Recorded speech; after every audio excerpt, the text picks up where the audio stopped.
बिस्मिल्लाहिर्रहमानिर्रहीम। नेक्स्ट जो मेंबर है फैमिली लेबियाटिका वो है ओसिमम। इसका साइंटिफिक नेम है Ocimum sanctum Ocimum tenuiflorum. Common name इसका तुलसी है, होली बेसल। तुलसी जो है इसको हिंदी में बोलते हैं होली। होली जो है वर्ड सैक्रेड से निकला, इसका नाम मुकद्दस पाकीज़ा।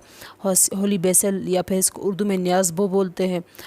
फैमिली जो इसकी लेबियाटी लेमियासी है। पार्ट यूज़ जो उसका होता है वो ड्राई लीव्स होते हैं इसके। और जियोग्राफिकल सोर्स इसका इंडिया है। हिंदू हाउसेस में ये ज़्यादा लगे होते हैं, ये लोग जो वर्शिप के लिए यूज़ करते हैं ओसिमम को। इसी वजह से इसको होली बेसल भी बोलते हैं, क्योंकि ये लोग अपने वर्शिप में हिंदू हाउसेस में इसको यूज़ करते हैं। और इंडिया में इस प्लांट को जो है घरों में भी इसको लगा के इसकी पूजा वगैरह की जाती है। जियोग्राफिकल सोर्स जो है वो इसका है इंडिया है। इंडिया है, हिंदू हाउसेस है, वर्शिप हाउसेस हैं। केमिकल कंस्टिट्यूएंट्स जो इसमें है वो 0.7% वोलेटाइल ऑयल है।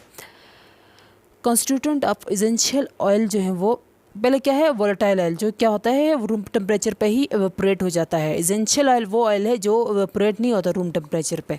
उसमें है 71% यूजिनोल, 20% मिथाइल यूजिनोल, 3% कार्बाक्रोल, 1.7% क्रायोफाइलिन।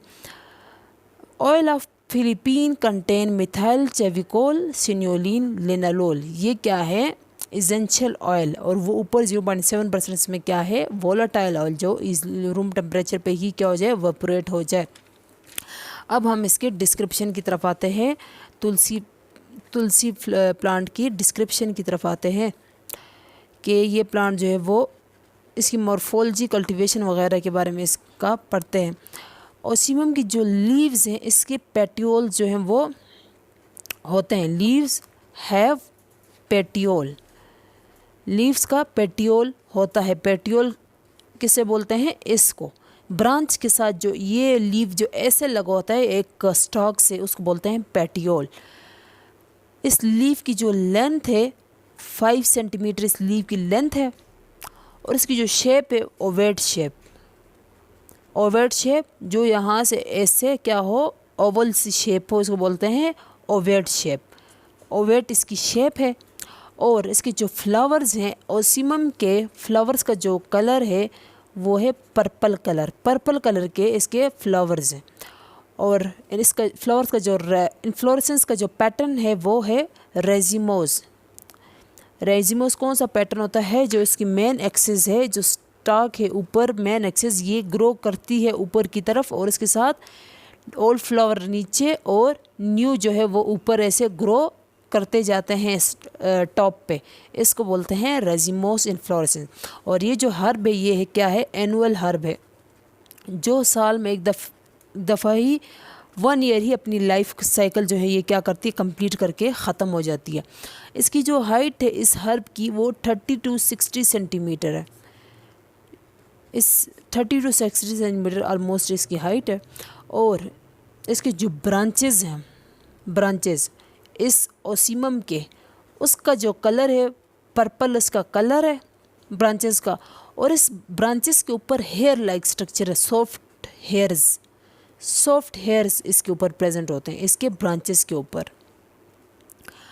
और इसके जो लीव्स हैं वो सिंपल लीव्स है, सिंपल ओवेट और एलिप्टिकल लीव्स हैं। एलिप्टिकल लीव्स कौन सी होती हैं, ये इसकी पेटियोल तो है ही है, वो तो हमें पता है। एलिप्टिकल लीव्स, ये इसको एलिप्टिकल लीव बोलते हैं, ये ओवेट बोलते हैं। ओवेट यहाँ से ये ओवल सी शेप है, ओवेट लीव भी इसको बोलते हैं, एलिप्टिकल भी बोलते हैं। और इसकी जो विनेशन है वो ऐसे पैरेलल विनेशन है। लीव की जो लेंथ है वो है 2 to 5 सेंटीमीटर। और 1.5 to 3.2 सेंटीमीटर क्या है, इसकी विड्थ है।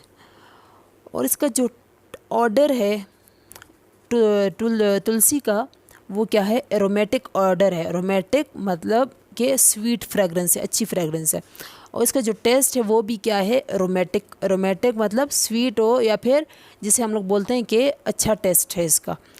यूजेस इसकी क्या है, तुलसी फ्लावर की, तुलसी प्लांट की एज एक्सपेक्टोरेंट इसको क्या किया जाता है, यूज़ किया एज अ एक्सपेक्टोरेंट, ये यूज़ किया जाता है। एक्सपेक्टोरेंट मतलब ये क्या करता है, अगर हम अस्थमा को ट्रीट करने के लिए या फिर कफ वगैरह को, होता क्या है कि हमारी ये जो एयर पासेज वे है, ये जो ट्रेकिया है, लैरिंग्स है, इसमें म्यूकस की जो सिक्रीशन है वो ज़्यादा हो जाती है। म्यूकस जब ज़्यादा हो जाता है तो यहाँ पे ये जो एयर वे है, ये जो पाइप है, ये ब्लॉक हो जाता है, तो ऑक्सीजन का इन होना और कार्बन डाइऑक्साइड का यहाँ से आउट होना जरा है, इसमें डिफ़िकल्टी प्रोड्यूस होती है, तो बंदा सांस नहीं ले सकता। तो इसको हम लोग एस्थमा या एस्थमा हो जाता है बंदे को, या फिर कफिंग होती है।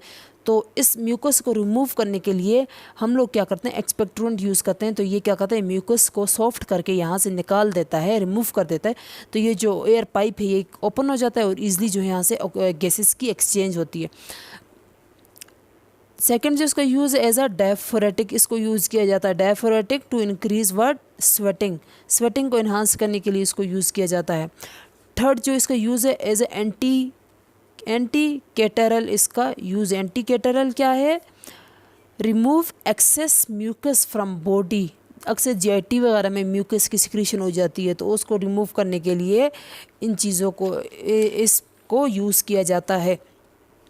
एज अ एंटीसेप्टिक इसको यूज़ किया जाता है। एंटीसेप्टिक क्या होता है, जो माइक्रोब्स को किल करे उसको एंटीसेप्टिक बोलते हैं।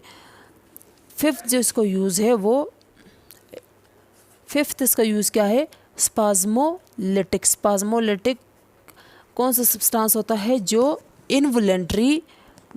इनवॉलेंट्री स्मूथ मसल्स को क्या करे, रिलैक्स करो, उस सब्सटेंस को बोलते हैं स्पाज्मोलिटिक।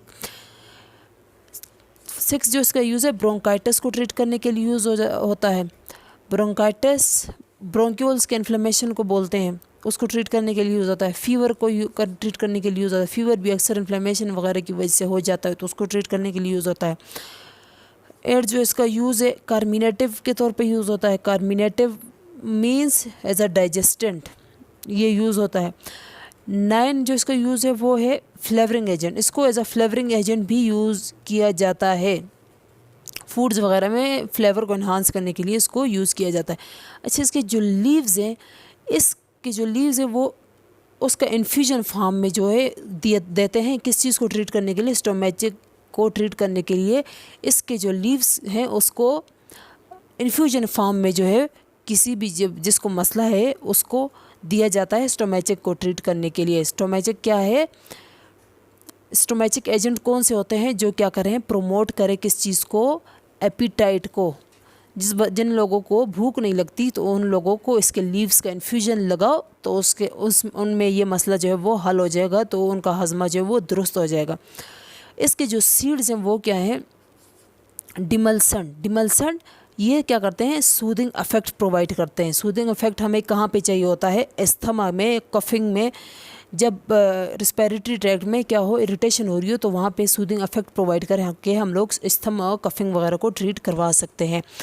और इसको यूटीआई को ट्रीट करने के लिए यूज़ किया। यूटीआई यूरिनरी ट्रैक्ट इन्फेक्शन में जिस वजह से भी हो, माइक्रोब्स, चाहे वो ई-कोलाई हो, क्लेप्सिला वगैरह हो, जो भी फंगस वगैरह की वजह से जो यूटीआई हो जाता है, उसको ट्रीट करने के लिए इसको यूज़ किया जाता है। स्नैक बाइट और स्कॉर्पियन स्टिंग का क्या है, ये एंटीडोट है। तुलसी स्नैक बाइट और स्कॉर्पियन स्टिंग को ट्रीट करने के लिए भी